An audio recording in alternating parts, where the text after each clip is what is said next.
নমস্কার, CNN24 এর সান্ধ্য সংবাদে আমি আলপনা আপনাদেরকে স্বাগত জানাচ্ছি। চলুন দেখে নেওয়া যাক আজকের গুরুত্বপূর্ণ সংবাদ শিরোনাম। শ্রীভূমির রাতাবাড়ি মিজোরাম সীমান্ত ঘেঁষা কালাগান গ্রামে রোমহর্ষক ঘটনা, তীব্র চাঞ্চল্য এলাকায়।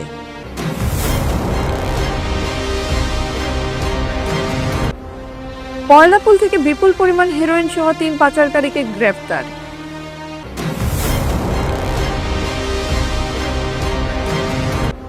বাংলাদেশের রাষ্ট্রীয় সঙ্গীত উপস্থাপন নিয়ে এবার মুখ খুললেন বিধায়ক কমলাক্ষ দে পুরকায়স্থ।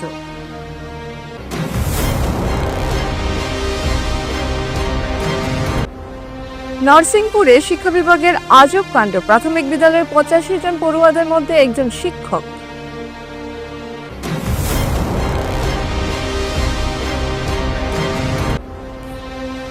31 অক্টোবর লৌহ মানব সর্দার বল্লভভাই প্যাটেলের 150তম জন্মবার্ষিকী উপলক্ষে হাইলাকান্দিতে পক্ষকাল ব্যাপী অনুষ্ঠান।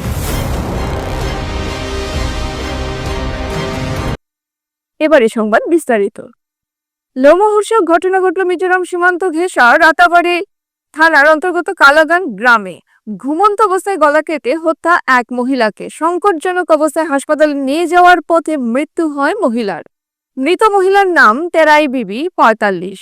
মৃত মহিলার স্বামীর বয়ান মতে স্বামী ও স্ত্রী একসঙ্গে নিদ্রায় থাকা অবস্থায় ওই গ্রামের কোনো এক ব্যক্তি চুপচাপ ঘরে প্রবেশ করে তার স্ত্রীর গলার কোপ মেরে সেখান থেকে পালিয়ে যায়। তিনি তাকে শনাক্ত করতে পেরেছেন। এদিকে নৃশংস হত্যাকাণ্ড নিয়ে হাজারো প্রশ্ন উত্থাপন হচ্ছে। স্বামী ও স্ত্রী একসঙ্গে ঘুমে থাকা অবস্থায় রাতের বেলায় কিভাবে এক দুর্বৃত্ত ঘরে প্রবেশ করতে সক্ষম হলো? স্ত্রীর গলায় যখন কোপ বসালো তখন স্বামী ছিলেন স্ত্রীর পাশে, তাহলে স্বামী স্ত্রীর আত্মরক্ষার্থে কোনো ব্যবস্থা গ্রহণ করলেন না কেন? বড় গলায় আওয়াজ দিতে পারতেন। যদি তিনি দুর্বৃত্তকে চিনতে সক্ষম হন তাহলে তার বিরুদ্ধে আইনি ব্যবস্থা গ্রহণ করছেন না কেন? ইত্যাদি ইত্যাদি। এদিকে মৃতদেহ ময়না তদন্তের জন্য শ্রীভূমি অসামরিক হাসপাতালে পাঠিয়ে দেয় পুলিশ। হত্যার রহস্য উন্মোচন করতে পুলিশ শত চেষ্টা চালিয়ে যাচ্ছে। মৃতের স্বামীর দিকে কড়া নজর রেখে চলেছে। মানুষের আগুন এই দৌড়িয়া অগুরে গড় দরজা খোলা আসলো আর মারিয়া সেদ মারিয়া হেতার বারে গেছি। সেদর শব্দ পাইয়া আমি উঠছি, উঠার পরে খরই আমি গেছি। ও যে মানুষকে সেদ মারলো ও সেদর লগে আমি দৌড়িয়ে গেছি। এখন ইগু গিয়া দৌড়িয়া হ্যাঁ জঙ্গল লুকি গেছে গিয়া। জঙ্গলে ঢুকার পরে আমি আমার ঘুরি আইসি, আইয়া বাড়িতে আমার পুলিন তো ডাকছি বলে তোর মারে কি হাঁটিয়ে গেছি।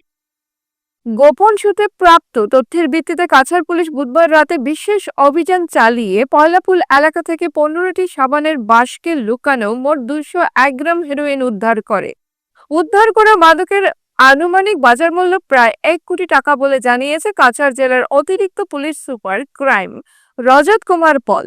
এই ঘটনায় জড়িত 3 জন পাচারকারী লিনবই হাংসাই, লাল রিংথাং মার এবং বারজোনা মারকে ঘটনাস্থল থেকে আটক করে থানায় নিয়ে যাওয়া হয়েছে। অতিরিক্ত পুলিশ সুপার ক্রাইম রজত কুমার পল জানান, আটককৃতদের বিস্তারিতভাবে জিজ্ঞাসাবাদ চলছে। এই ঘটনার সঙ্গে অন্য কেউ জড়িত থাকে তাদের বিরুদ্ধেও আইনি ও কঠোর ব্যবস্থা গ্রহণ করা হবে। उसके पास एक बैग था।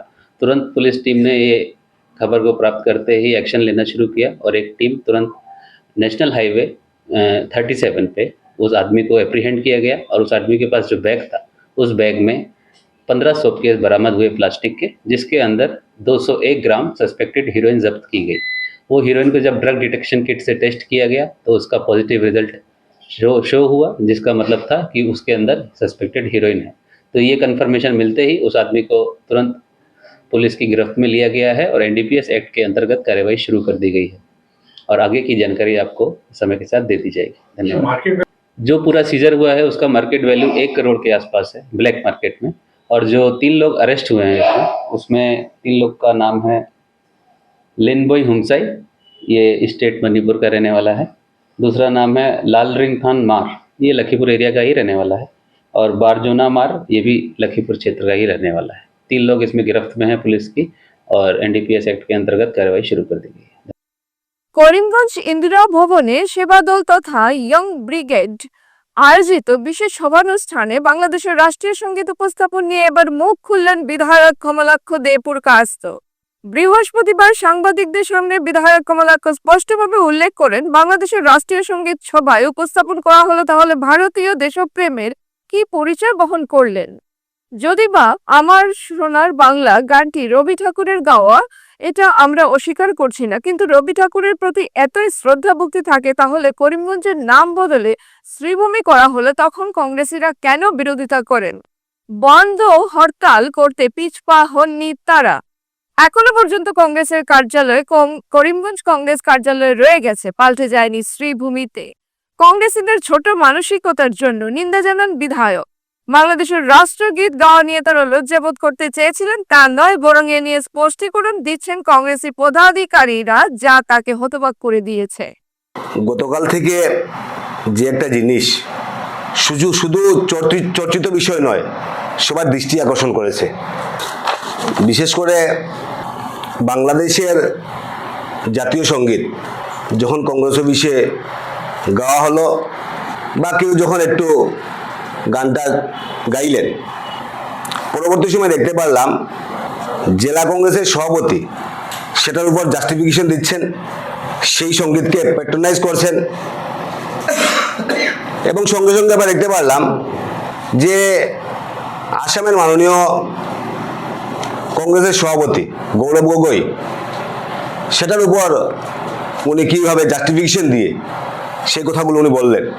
তো আমার প্রশ্ন, কয়দিন আগে আপনারা বলছেন যে কংগ্রেসীরা বলছেন যে রবীন্দ্রনাথ ঠাকুরের গান, আমি কংগ্রেস ভাইদেরকে প্রশ্ন করছি, সেবাদলের ভাইদেরকে প্রশ্ন করছি, আসাম সরকার করিমগঞ্জের নামকে শ্রীভূমি করলো, সবাই তার উপর ধন্যবাদ জানিয়েছেন।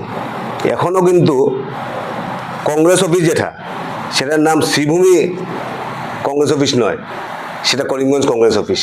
অর্থাৎ আপনারা যদি রবীন্দ্রনাথ ঠাকুরকে এতই শ্রদ্ধা করেন, তাহলে রবীন্দ্রনাথ ঠাকুরের দেওয়া নামটাকে আপনারা কেন এখনো পরিবর্তন করলেন না? বামপন্থীরা কংগ্রেস মিলে সেই শ্রীভূমি নামকে পরিবর্তন করার জন্য আপনারা করিমগঞ্জকে বন্ধ করছেন, স্ট্রাইক করছেন। এইভাবে অবক্ষয় আপনাদের। এবং এখানে গানটা গাওয়ার পর আপনারা বিশেষ করে আমাদের জেলা কংগ্রেসের সভাপতি জাস্টিফিকেশন আপনারা দিচ্ছেন যে রবীন্দ্রনাথ ঠাকুরের গান হয় যদি, তাহলে শ্রীভূমি তো রবীন্দ্রনাথ ঠাকুরের দেওয়া নাম, করিমগঞ্জ অফিসের নামটা কেন পরিবর্তন করলেন না, শ্রীভূমি করলেন না? যদি রবীন্দ্রনাথ ঠাকুরকে এতই শ্রদ্ধা করেন, তাহলে করিমগঞ্জকে যখন শ্রীভূমি করা হলো, আপনারা কেন আন্দোলনে গেলেন? আপনাদের আন্দোলনে যাওয়া ঠিক হয়নি। আমরা ধিক্কার জানাই কংগ্রেসের মানসিকতাকে। আমি চ্যালেঞ্জ দিয়ে বলছি, আপনারা এখানে বাংলাদেশের জাতীয় সঙ্গীত এখানে গাওয়া হলো, আমি চ্যালেঞ্জ দিয়ে বলছি, বাংলাদেশে অনেক রাজনৈতিক দল আছে, এখানে তো সবাই বাঙালি, জনগণের মনে যদি কেউ গাবে নাকি বাংলাদেশ? আর গাওয়ার পর কেউ সেটাকে প্যাট্রোনাইজ করবে নাকি? গাওয়ার পর কেউ বাংলাদেশে কেউ বলবে নাকি যে না, জনগণের মনে যদি গান গালো, রবীন্দ্রনাথ ঠাকুরের গান গালো? সেই যে বিশেষ করে বাংলাদেশের জাতীয় সঙ্গীত, সেটাকে পরিবর্তন করে ইসলামিক সঙ্গীত করার জন্য সেখানে জিহাদিরা সেখানে কাজ করছে। আমরা দেখতে পারবো যে আপনারা রবীন্দ্রনাথ ঠাকুরের গান গাবেন, 3000 রবীন্দ্রসঙ্গীত আছে, আপনারা সোনার বাংলা সেই বাংলাদেশের জাতীয় সঙ্গীত গাবেন? আপনারা তো গান গাইতে পারতেন। আপনারা বাংলার বায়ু, বাংলার ফল, বাংলার মাটি, বাংলার জল, পূর্ণ হোক হে ভগবান, আপনারা তো গান গাইতে পারতেন। ও আমার দেশের মাটি, তোমার পানে ঠেকাই মাতা, আপনারা তো গান গেতে পারতেন। যদি ডাক শুনে কেউ না আসে, তবে একলা চলো রে, আপনারা তো গান গেতে পারতেন। আমরা সবাই রাজা, আমাদেরই এই রাজা রাজত্বে ছোটবেলা থেকে আমরা সেই গান শুনেছি রবীন্দ্রনাথ ঠাকুরের। সেই গানগুলো আপনাদের মনে পড়েনি, আপনাদের মনে পড়েছে বাংলাদেশের জাতীয় সঙ্গীতের কথা মনে পড়েছে। কংগ্রেস অফিসে বসে পাকিস্তানের কথা আপনাদের মনে পড়ে, বাংলাদেশের কথা আপনাদের মনে পড়ে। লজ্জা থাকা উচিত ছিল। নরসিংপুরের শিক্ষা বিভাগের আজব কাণ্ড। প্রাথমিক বিদ্যালয়ে 85 জন পড়ুয়ার মধ্যে একজন শিক্ষক। শিশুদের ভবিষ্যৎ অন্ধকারে নরসিংপুর শিক্ষা উন্নয়ন খণ্ডের অধীন শেওড়ারতল ক্লাস্টারের 399 নং স্কুলে এক ব্যতিক্রমী চিত্র সামনে এসেছে। 85 জন ছাত্রছাত্রীদের মধ্যে রয়েছেন মাত্র একজন শিক্ষক, তাছাড়া বিএলও এর দায়িত্ব রয়েছে শিক্ষকের। এহেন আজব কাণ্ড ঘটছে শিক্ষা বিভাগে। স্থানীয়রা জানান, অসম মিজোরাম সীমান্তের প্রত্যন্ত অঞ্চলে অবস্থিত এই প্রাথমিক বিদ্যালয়টি, কিন্তু সরকার শিক্ষা ক্ষেত্রে কোটি কোটি টাকা ব্যয় করলেও বাস্তবে শিক্ষা প্রতিষ্ঠানে আজব কাণ্ড দেখা মিলছে। এক একটি স্কুলে এক একজন করে শিক্ষক রয়েছেন। স্কুলে রয়েছে 5টি করে শ্রেণী, তার মধ্যে একজন শিক্ষক। এদিকে নিজেদের সুবিধার্থে অন্যত্র বদলি হয়ে চলে যাচ্ছেন শিক্ষকরা। শিক্ষা বিভাগ কিসের স্বার্থে তাদেরকে বদলি করেছে এ নিয়েও চর্চা চলছে গ্রামাঞ্চলে। জানা যায়, নরসিংপুরের বর্ণিতা গোস্বামী মাসদিন পূর্বে 399 নং স্কুলে প্রধান শিক্ষককে একা রেখে বদলি হয়ে অন্যত্র চলে যান। দীর্ঘদিন থেকে স্কুলের প্রধান শিক্ষক ভক্ত সাহা স্কুলের পাশাপাশি বিএলও এর দায়িত্ব পালন করে আসছেন। স্কুলের সমস্যা হলো গিয়ে আমরা এনরোলমেন্ট হিসাবে 3জন টিচার লাগে, কিন্তু বর্তমানে আমাদের একমাত্র আমি মানে টিচার, আর কোনো টিচার নাই। গত এনরোলমেন্ট 85, গত 8 অক্টোবর তারিখে ম্যাডাম একজন আসলে এখানে, বর্ণিতা গোস্বামী, তাদের ট্রান্সফার দেওয়া নরসিংপুরে গোলকনাথ এলপি স্কুলে লয়ে যাওয়া হয়েছে আর কি। হ্যাঁ, জানানি হয়েছে। ক্লাস তো 6টা ক্লাস করা সম্ভব না একজন টিচারের পক্ষে, ম্যানেজ করিয়া যতটুকু করা যায় আর কি আমার পক্ষে। কমিটির 2-1জন মাঝে মাঝে আয়, তারা তো সব দিন থাকতে পারতো না, তারা তো নিজের রুজি আছে, কাজ আছে। সেক্রেটারি তো আমি নিজেই, প্রেসিডেন্ট সঞ্জিত দাস।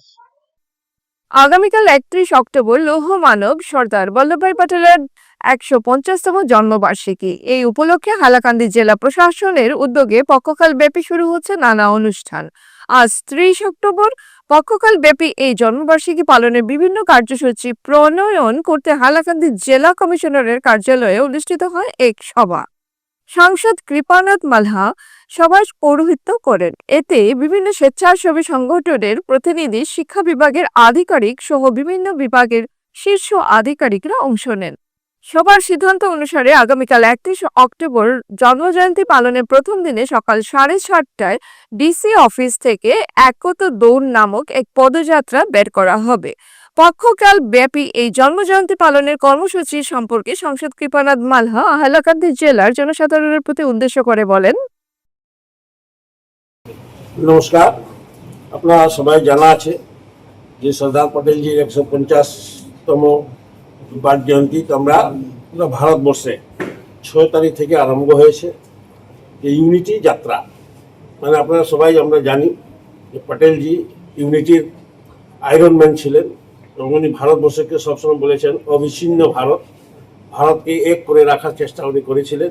ওনার টাইমে যেভাবে উনি কাজ করে গিয়েছিলেন, ওনাকে আমরা মনে রাখার জন্যে ওনার 158 যেটা বার্থডে আমরা সেলিব্রেশন পুরা ভারতবর্ষে হচ্ছে, এবং তার সঙ্গে আমাদের হাইলাকান্দিতেও হবে। আজকে আমাদের মিটিং হয়েছে, মিটিং পুরো আগামীকালকে সকাল 7:30টা থেকে আরম্ভ হবে। সকাল 7:30টায় রানিং হবে, রানিংয়ের পর 8টা থেকে আমরা পদযাত্রা শুরু করব। এবং এই কালকে এইটা প্রোগ্রাম আরও আছে, প্রোগ্রাম এখানে 2টা হবে, 10 তারিখ থেকে 15 তারিখ আবার হবে। গতিকে আপনারা যারাও আছেন সবাইকে আমি অনুরোধ করব সবাই আপনারা আসেন। এবং আগামীকালকে 7:30টা থেকে ডিসি অফিস থেকে আরম্ভ হবে। প্রথম কালচারেরও হবে, রান হবে, এরপরে পদযাত্রা হবে, ইউনিটি যাত্রা মানে একতা, যেটা ইউনিটি উনি যেভাবে করেছিলেন আমরা ওইভাবেই একভাবে কালকে আমরা পদযাত্রা করব। এবং আগামীতে যেটা কাটলি ছোড়া হবে সেটাও আমরা পরে আমরা বলবো, 3 দিন থেকে আরম্ভ হবে। তো আগামীকালকে যেটা প্রোগ্রাম আছে সবাইকে আমি অনুরোধ করবো সবাই আসার জন্য, এবং আমরা সব একসঙ্গে আমরা যাতে ইউনিটি যাত্রা করি। হিন্দু যুব ছাত্র পরিষদের কাছাড় জেলার পূর্ণাঙ্গ কমিটি গঠন করা হয় বুধবার সন্ধ্যায়।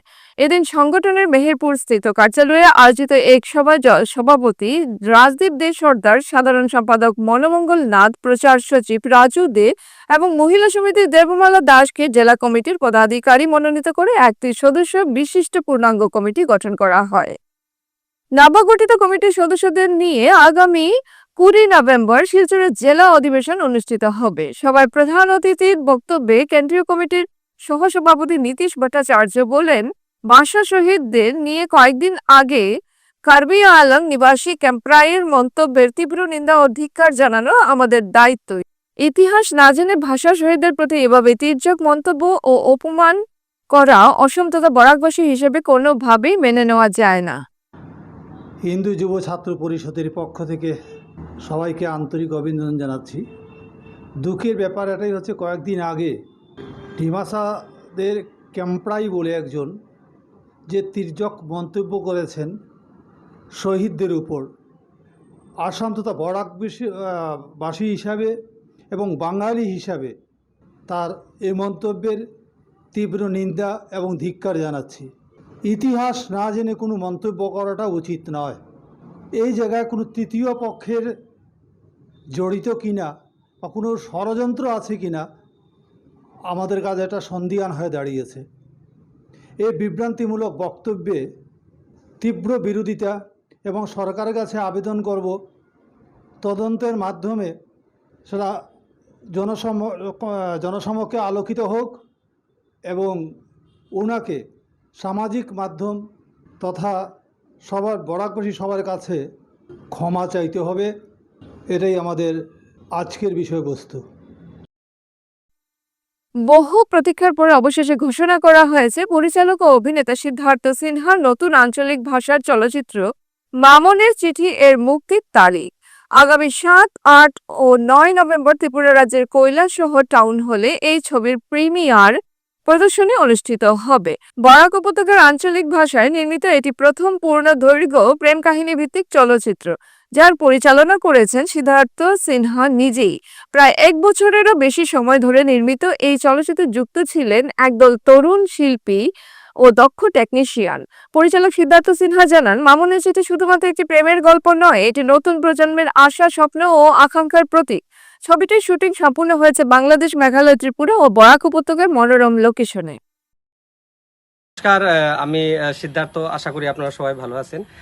আমরা 7, 8, 9 তারিখে মামনের চিঠি ফিল্মের প্রিমিয়ার শো হবে কৈলাসহর টাউন হলে, ত্রিপুরা কৈলাসহরে।